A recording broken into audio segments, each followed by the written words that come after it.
안녕하십니까. 혼란한 정치 시사의 길을 30년 정치부 기자의 촉으로 술술 풀어보는 선거권의 혼술 11월 12일 목요일 오후에 인사드립니다. 오늘도 지난주 목요일과 마찬가지로 우리 송은재 KNN 방송 지금 방송위원이십니다. KNN은 부산 경남방송이죠. 서울 취재팀장도 왔었고 그때 청와대 국회도 출입을 했고 정치경제부장 또 경남취재팀장 정치사회부 기자 오래 하셨습니다. 그래서 지난주에도 말씀드렸듯이 제가 정치 취재 경력 32년, 송은재 국장님이 15년 했습니다. 예. 정치 쪽만 15년. 예, 정치 쪽만 15년. 30년 하고 있습니다. 저는 기자 생활 32년을 전부 정치했으니 합하면 47년 정치부 기자의 촉으로 한번 좀 풀어보겠습니다. 지금 가장 풀기 어려운 문제가 이른바 윤석열 현상이죠. 예. 윤석열 현상인데 이 윤석열 현상이 지난주에 저희들이 이야기할 때 그때 리얼미터 조사 기준으로 3위였어요. 예. 이낙연, 이재명이 공동 1위고 3위를 했는데 예. 일주일 사이에 물론 여론조사 기간은 다릅니다. 그러니까 예. 조사 기간이 다르니 조사 방법도 약간의 차이는 있지만 어쨌든 그 추세는 읽을 수가 있는데 예. 일주일 사이에 1위로 올랐었습니다. 1위로 올라서고 특히 한길리서치 조사에서 윤석열이 24.7%, 이낙연 22.2%, 그 다음에 이재명이 18.4%, 이낙연과 윤석열은 오차범위 안에 있다고 해도 이재명과는 훨씬 앞서버린 이런 결과가 나오는데 이 원인은 일단 어디서 좀 찾을 수가 있겠습니까? 원인 말씀드리기 전에요. 예. 먼저 윤석열이 3강 구도를 형성하고 있다는 것과 예. 1위가 됐다는 건 의미가 완전히 다르거든요. 아, 그렇죠. 의미를 먼저 짚어봐야 되겠네요. 예. 예. 그 1위가 됐다는 의미는 이제 정확하게 보수들이 집중하기 시작했다, 모이기 시작했다. 그런 의미. 예. 야권 쪽에서는요. 예. 여권 쪽에서는 이제는 큰 방향의 국정 운영의 방향을 예. 틀을 바꿔야 되지 않느냐라는 걸 고민하기 시작했다. 이런 부분이고요. 그 다음에 지난주에 본부장님께서 저하고 말씀하시기를 윤석열 앞으로 지지율이 어떻게 될 거냐라고 해서 저는 한 다음 달쯤 했는데 본부장님께서 제가 오랜만에 맞췄습니다. 가파르게 아마 올라갈 것이다 했는데 정확하게 맞았습니다. 네, 오랜만에 제가 이번 주에 아마 역진될 거라고 맞추신 거 축하드리는데 이게 이제 이런 거죠. 저는 다음 달을 본 것이 지금 중도층의 결집, 보수층의 이 결집이 이렇게 빠른 속도로 일어날 거냐라는 걸 놓고 이 시기 차이가 나올 수 있는 것 아니겠습니까? 또 본부장님께서는 이게 지금 그러니까 문재인 정부 실정에 대한 국민들의 그 목마름이 간절하다. 그 간절한 이 정도가 굉장히 많기 때문에 윤석열이 아마 1위로 금방 빠르게 치고 올라갈 거다라는 거고. 그래 말씀하신 게 정확하게 맞아떨어졌고 또 이건 앞으로의 전망에도 적용이 될 것이다. 계속 이런 추세로. 그렇죠. 그런 부분을 참고를 할 수 있을 것 같고요. 윤석열이 이렇게 1위가 되는 이유는 뭐냐? 뭐 여당이 또 이렇게 패면 펼수록 큰다라는 건데요. 저는 반반이라고 봅니다. 뭐 자의반 타의반 얘기도 있지만 반은 그런 이제 문재인 정부 실정, 윤석열 총장에 대한 공격 이것들이 있고 또 반은 윤석열 총장이 보여주고 있는 뭐 상당히 뭐라고 표현해야 됩니까? 상당히 노련하다고 해야 되나요? 타이밍을 잘 맞추는 그렇죠. 것 같아요. 언론이 이렇게 집중되어 있을 때 메시지를 내거나 하는 그 타이밍을 잡는 건 굉장히 힘든 일이거든요. 근데 윤석열 총장은 지금 상대편인 추미애에 비해서 월등한 능력을 보여주고 있다. 이런 점에서 저는 반반의 서로 상승 효과로 이런 일이 나오지 않느냐. 이렇게 그러니까 이제 표명하는 쪽에서는 그 반사체 이야기만 하는데 지난주에도 말씀하셨듯이 윤석열은 스스로 발광체 역할도 하기 때문에 이것이 어떤 시너지 효과를 내는 것이고 조금 전에 중요한 말씀을 하셨는데 이것이 지금 친문 유권자와 반문 유권자가 좀 예상보다 빨리 서로 결집을 하는 것 같다. 그렇다. 그렇죠. 그것이 그렇게 될 수밖에 없는 게 저도 지금 생각해 보니 지금 살아있는 권력에 대해서 다시 수사를 재개를 하면은 친문 쪽에서는 위기감을 느끼는 거죠. 지금은 또 그 전에 뭐 울산시장 선거 불법 개입 혐의 수사하던 때와 지금은 좀 다른 것이 지금은 임기 후반기로 가기 때문에 힘이 떨어지는 상황. 이 상황에서 윤석열이 다시 짠하고 등장해서 원전 수사를 하면서 지금 청와대를 개장해서 압박을 하니 결집될 수밖에 없고 그 친문 쪽에서 그리고 이 반문 쪽에서도 지금 이 윤석열이라는 사람이 나타났으니 여기를 중심으로 결집되는 이제 그렇게 빨리 구도가 흔들리는 과정에서 일주일 사이에 이런 큰 변화가 일어났다.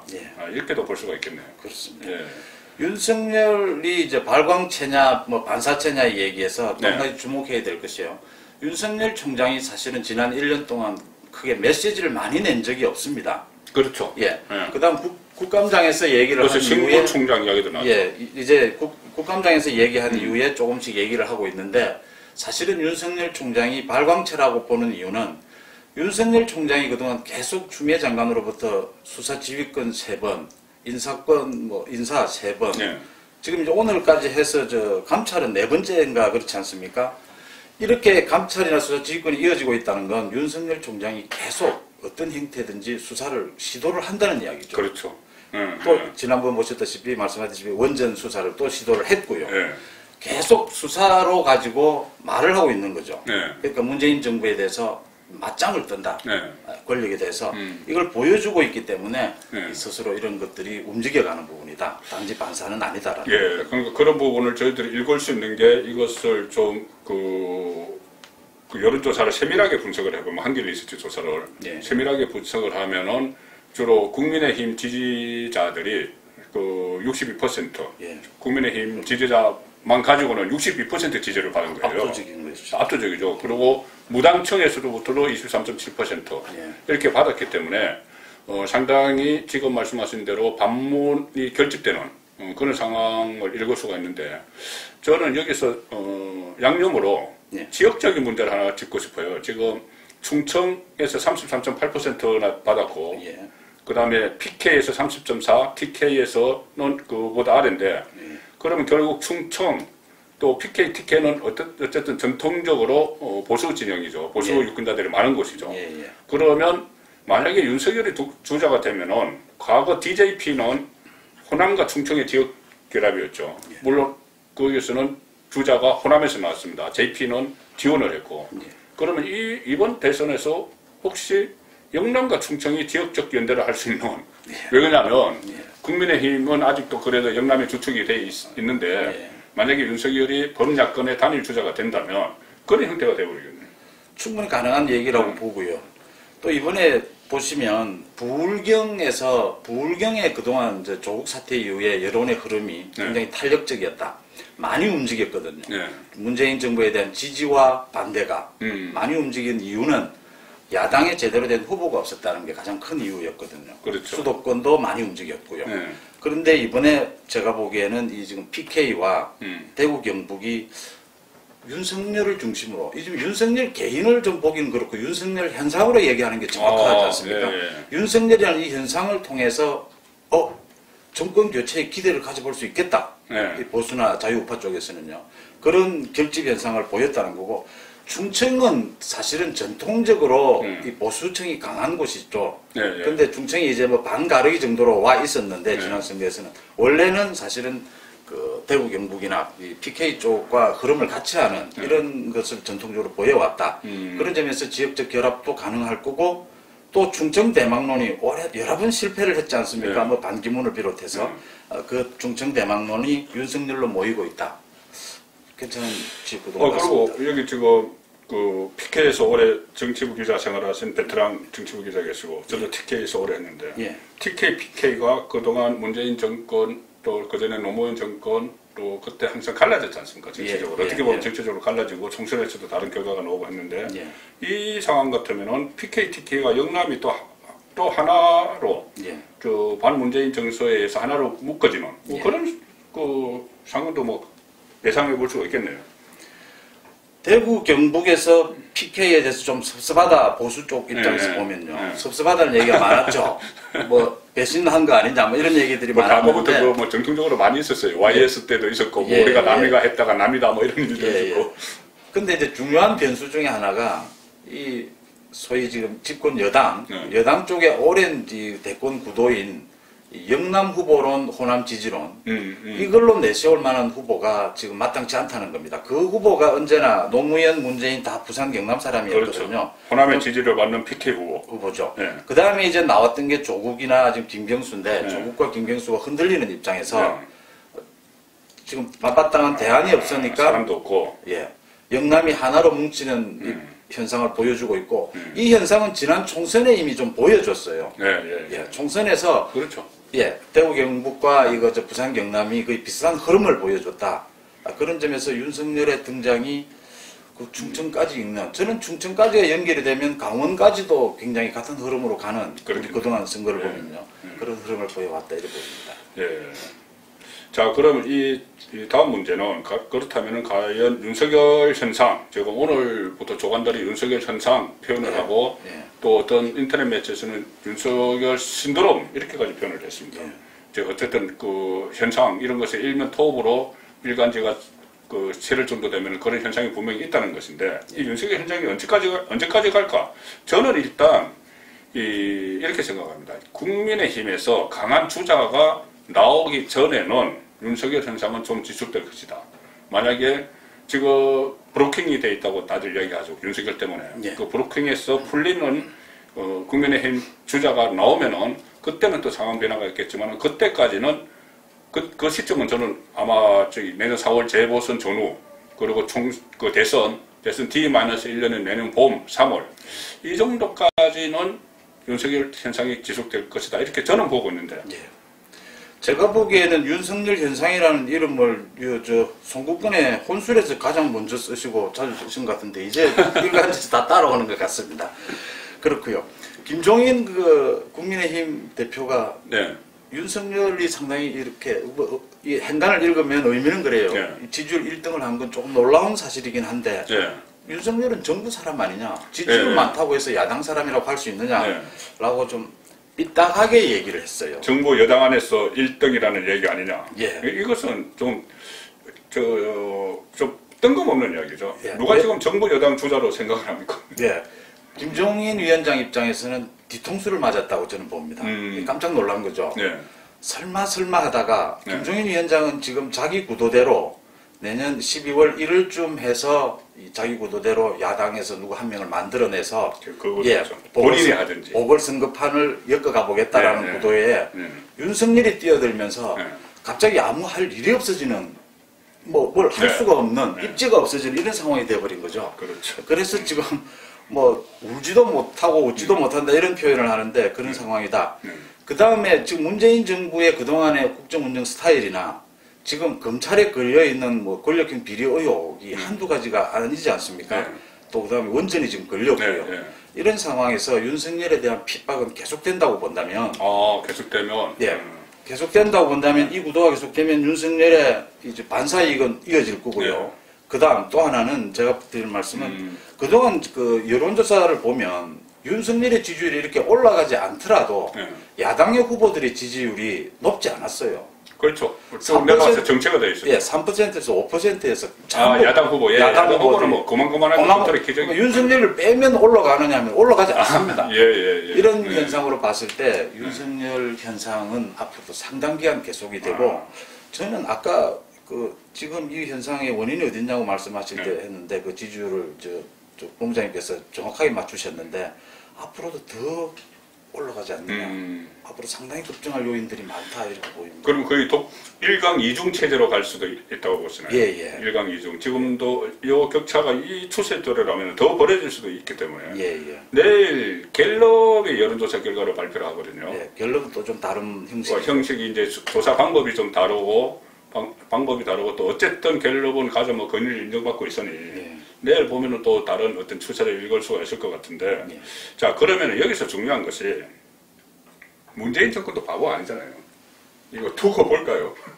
그러니까 두 가지 방법이 이렇게 두 가지 때문에 그냥 찍기만 보고 있을 수가 없는 게 하나는 정치적으로 윤석열이 막 크는 거 이것은 절대 안 좋은 거죠 정권 입장에서. 그 다음에 하나는 윤석열이 살아있는 권력 수사를 재개를 했는데 다시 했는데 이것을 그냥 놔두면은 정말 문재인 청와대로 원전 수사 칼끝이 갈 텐데 가만 두고 놔둘까요? 예, 제 생각은요. 먼저 두 번째 말씀하셨던 원전 수사 관련해서 왜 추미애가 또 그렇게 조자룡 흠칼 쓰듯이 쓰는 감찰권이나 수사지휘권을 왜 쓰지 않는지. 수사지휘권 그렇죠. 쓸 것 같은 모양으로 갔어요. 흠집을 하나 잡아야 이 감찰권이나 쓰지 않겠습니까? 이게 야당의 고발에 맞춰서 감사원에 자료가 오고 윤석열 사단이라고 불리는 대전지검장이 있는 곳에서 수사를 했다. 이두보. 예, 네. 이런 의혹을 썩 내면서 네. 저는 저러면 또 감찰을 하겠구나. 네. 뭐 감찰꾼 한두 분도 아니고요. 네. 뭐 그러니까 하겠구나 했는데 지금 아직까지 안 하고 있어요. 안 하는 건지 못 하는 건지 지금 지켜봐야 될 대목인데 네. 원전은 정확하게 이거 청와대를 겨냥하고 있는 건 어쩔 수 없는 일이지 않습니까? 그렇죠. 예, 이 부분에 있어서 추미애가 건드리기에는 원전의 부분은 좀 애매한 부분도 있다. 이 성격이요. 그동안에 라임 옵티머스나 또 저런 울산시장 선거 개입 부분이나 이런 부분하고는 성격이 좀 다른 부분이 있다. 다르죠. 예, 그래서 고민하고 있는 것 아니냐 이렇게 보이고요. 이 원전의 문제가 걸려 있어서 이 지금 현재 이 판을 흔들기도 청와대에서 든 사인이 시그널이 있기 전에는 흔들기 어려울 것이다라고 보이고요. 예. 그다음 그만큼 중차대한 문제이기 예, 때문에. 예. 그 다음 두 번째 하나는 이번에 윤석열이가 1위로 올라오고 난 다음에 여당의 평가가 물론 폄하하는 쪽입니다. 폄하하면서도 이거 지켜보는 고민거리가 이 윤석열이 1위가 됐긴 하지만 네. 문재인 대통령의 지지율 때인 40%대 네. 이걸 바치고 있는 이낙연과 이재명을 합하면 40%지 않습니까? 네. 이건 아직 무너지지 않았다는 거죠. 그렇죠. 그래서 저는 이 여당에서도 좀 더 지켜볼 것이다. 이게 어느 순간에 무너지느냐. 네. 이게 윤석열이 아마 지지율이 서로 이렇게 연동된다고 본다면요. 네. 윤석열 지지율이 30%대를 넘어가는 상황이 발생을 하면 네. 대통령 대통령 지지율 그리고 여당의 이강인 두 후보의 지지율도 움직일 것이다. 크게. 그런 상황이 오면 여당의 어떤 대책이 나올 거다. 네. 또 국정운영 방향의 이 틀이 좀 바뀔 수도 있다. 이렇게 네. 봅니다. 근데 저는 약간 생각이 좀 다른 것이, 예. 이제 문재인 정권에서 이것을 더 두고 보는 인내심은 끝났다, 저는 그렇게 보는 것이.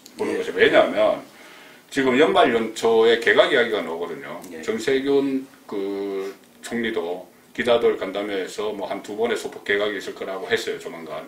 그 경우에 지금까지는 추미애를 재신임을 했지만 추미애를 내보낼 가능성이 큽니다. 제 판단에서. 왜 그러냐면은 지금 두 번의 자책골을 넣었죠. 추미애 장관이. 하나는 김경수, 실형 2년 선고받았는데. 드루킹. 드루킹. 처음에 시작이 예. 추미애 민주당 대표 시절에 경찰에 수사 의뢰를 해서 결국 자살골이 되어버렸어요. 그렇죠. 아주 유력한 친문을 정말 애주중지하는 예. 김경수를 대선에 못 나오도록 만드는 결과적으로. 이 해서 자책골을 내버렸고, 이번에 특활비. 예. 특활비 본인이 윤석열 특활비를 괜히 건드렸다가 지금 청와대 특활비 하자고 야당에서 막 들어오니 청와대 상당히 난처해졌거든요.